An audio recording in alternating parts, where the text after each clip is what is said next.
तो hello students, standard 10 real numbers की शुरुआत हमने कर दी थी और root two is irrational theorem 1.3 को हमने प्रूव कर दिया था। इसी के साथ हमने रूट थ्री इज इरेशनल ये भी हमने कंप्लीट कर दिया था। आज का हमारा टॉपिक है एग्जांपल 6। तो चलिए इसको भी प्रूव करते हैं। Show that 5 minus root three is irrational. तो इसको कैसे सॉल्व करेंगे? तो 5 माइनस रूट थ्री इरेशनल है, तो जैसे हमने रूट टू को इरेशनल प्रूव किया था वैसे ही इधर भी स्टार्ट करेंगे। हम एज्यूम करते हैं, वी एज्यूम के 5 minus root three, we assume 5 minus root three is rational. 5 minus root three is rational. हमने भी रूट टू को रैशनल लेके प्रूव किया था कि वो इरेशनल है। तो 5 माइनस रूट थ्री अगर इरेशनल है तो 5 माइनस रूट थ्री को हम कैसे रिप्रेजेंट कर सकते हैं? Can be expressed as a by b form में रिप्रेजेंट कर सकते हैं। ए और बी क्या है? ए और बी है को प्राइम्स और b जो है जीरो नहीं होगा, b जो है जीरो नहीं होगा। ठीक है, तो 5 माइनस रूट थ्री हो जाएगा a बाई बी। तो a बाई बी जो उधर है राइट हैंड साइड पे है, L है, उसको LHS पे लाएंगे तो माइनस हो जाएगा, और जो माइनस रूट थ्री LHS पे है वो RHS पे चला जाएगा, तो ये हो जाएगा रूट थ्री प्लस हो जाएगा। तो इसको रिप्रेजेंट कर सकते हैं 5b माइनस ए। जब हम एलसीएम लेंगे तो ये बन जाएगा 5b minus a, cross multiply करेंगे, is equals to root three. तो ये हो गया 5b minus a is equal upon b is equals to root three. अब 5b माइनस ए की जगह हम लिख सकते हैं c। c क्या है? c जो है, c जो है 5b माइनस ए है। 5b माइनस ए है, कोई भी इंटीजर हो सकता है, जैसे b और a इंटीजर है तो 5b माइनस ए करेंगे तो c मिलेगा, तो वो कोई भी इंटीजर हो सकता है। तो रूट थ्री जो है, तो रूट थ्री है c by b. Root three को हमें क्या मिला? Root three c by b. ये क्या सजेस्ट करता है? रूट थ्री जो है रैशनल है, which suggest root three is rational, which suggest root three is rational. Root three rational है ये सजेस्ट कर रहा है, क्योंकि सी बाई बी फॉर्म में लिख रहे हैं तो कोप्राइम्स के फैक्टर्स के फॉर्म में लिख रहेंगे तो वो रैशनल बन जाएगा। But root three is irrational, but root three is irrational, but root three is irrational. तो इसका मतलब एक ही होता है कि ये जो हमने एजम्पशन किया है वो गलत है। Hence our assumption is wrong, hence our assumption is wrong, hence our assumption is wrong. और रूट थ्री जो है इज रॉन्ग, और ये जो 5 माइनस रूट थ्री है वो क्या हो जाएगा? 5 minus root three is irrational. 5 minus root three क्या हो जाएगा? इरेशनल। सिमिलरली हम एग्जाम्पल 7 को भी प्रूव करते हैं। एग्जाम्पल 6 के साथ एग्जाम्पल 7 है, show that three root two is rational, irrational. तो सिमिलरली जैसे हमने पिछला क्वेश्चन किया था, we assume we assume we assume 3 root two as rational, we assume 3 root two as rational. तो अगर रैशनल है तो we can express it as, किस फॉर्म में एक्सप्रेस कर सकते हैं? a बाई बी फॉर्म में। We can express it as three root two हो जाएगा a by b, three root two हो जाएगा a बाई बी, जहां पे a और b क्या है? a और b जो है को प्राइम्स है, a और b आर को प्राइम नंबर्स, और b जो है जीरो नहीं होना चाहिए, b जो है जीरो नहीं होना चाहिए। और अब रूट टू को जो है एक साइड पे लिख देते हैं, रूट टू को सब्जेक्ट बना के थ्री नीचे ले आएंगे, क्योंकि रूट टू और थ्री जो मल्टीप्लीकेशन में है, तो थ्री जब राइट हैंड साइड पे चला जाएगा वो डिवीजन में चला जाएगा, तो root two is equal to a by b, a by three b. और अगर थ्री बी की जगह हम सी भी लिख सकते हैं तो सी जो है थ्री बी बन जाएगा, where c is any integer, where c is any integer.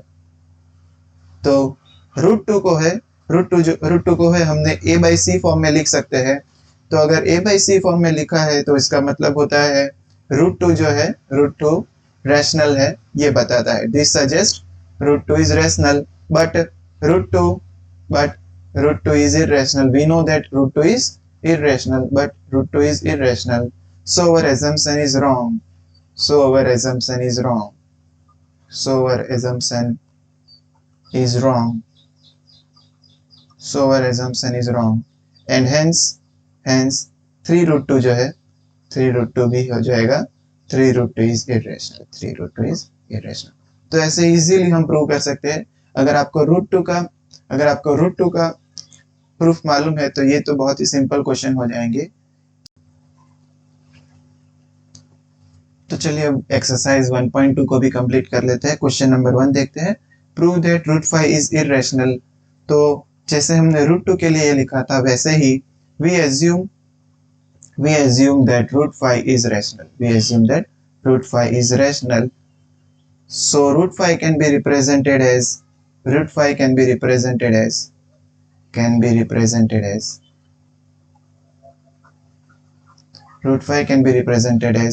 r by s form में रिप्रेजेंट कर सकते हैं, where r and s have at least one factor common,